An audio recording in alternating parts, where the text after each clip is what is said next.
What's going on, guys? GM85 here with his little buddy Mountain Yoshi. We didn't do a video on how we packed to go up to the mountains here, but we'll do an unpacking video and talk about what we didn't take and what is going to get replaced now. So we're going to go through what went up to the mountains and what's probably not going to go back next year.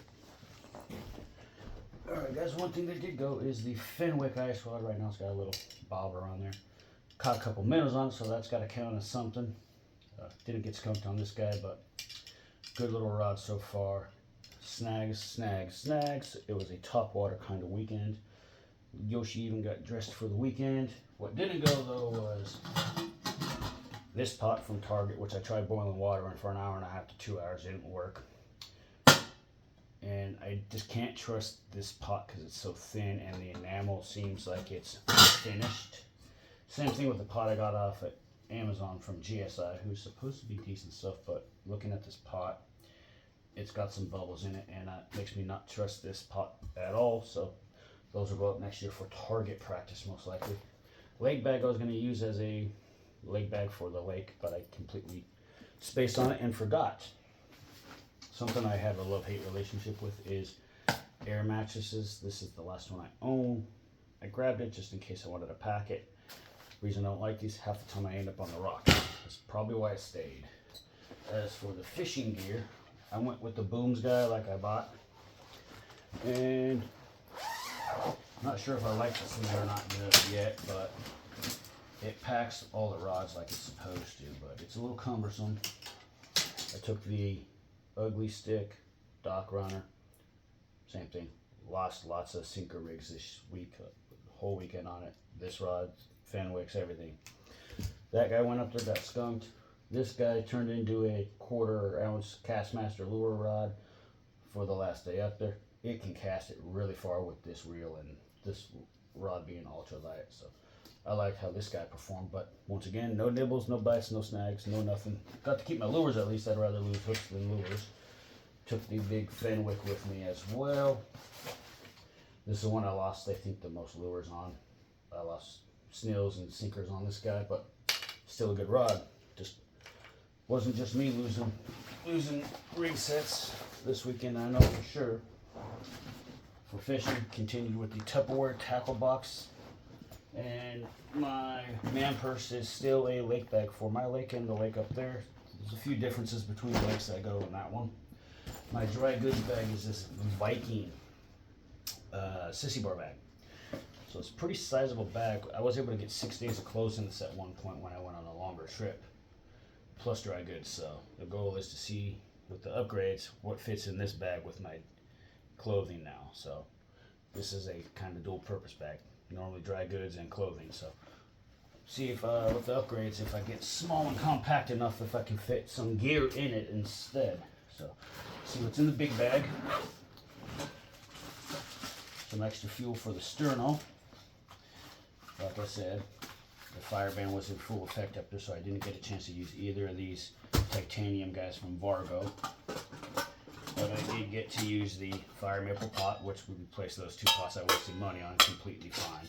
With the steamer, fire starters didn't use obviously. Fire ban. This guy's for that guy next year, but this pot was 35 bucks on Amazon for like Amazon Prime Days or something, so that was worth the 35 bucks. Old wooden cutting board, this will never get replaced. It's a special one. I saw yesterday how well this Sardell performed for everything, so that is probably officially now a piece of camping gear. Some Coleman butane, lost his cap, there it is. This is from something else at the house. It's a little steel guy. I was going to use this with the firebox, but didn't use it, so it is what it is. Wooden cutting board, just because I wanted one just a little bit bigger, so I got this guy for 8 bucks. You got to have a shovel. I wanted the one-piece shovel like this. This is Cold Steel Special Forces, I believe is which one it is. It's got sharp edges. You can cut branches and stuff with it. I like the one-piece design because it's stout and more reliable. As far as the folding ones, I don't like because I look at the moving parts as a fail point. This is the little only fire stove that folds out, guys. So remember, I'm going from the stove that would be like this big to this in a compact size. So That's a space saver right there. Something getting not replaced but upgraded is the knife roll. I use this knife roll more for than just camping. I use this at home a lot for different things. I take this to places with me when I go. I use it for tools occasionally. This is just a knife roll from Hardmill. They're made up in Seattle, Washington. So I'm going to get the one that instead of being this big, it cuts it down to 4 slots with a little zipper pouch, hence making me have to pack a hair lighter and a little smarter, which is not a problem for me as far as being a chef. You only need 3 or 4 knives. Technically, you only need 3 knives. We'll talk about that later, maybe. This is the Helix sling for the cot, because I was rushing to pack when I was on the way home, so it didn't get put in the slip bag. This is the Helix Ultra Cot Lite, I believe it is. I think it's the one. It's like $400 now, maybe 300. I don't know. But when I got this, it changed camp sleeping for me. I highly would recommend investing in a cot. It gets you off the ground. Now, one replacement is my beloved Mexican blankets. This is 2 of them rolled together. This has been very consistent for almost 20 years. This works for me.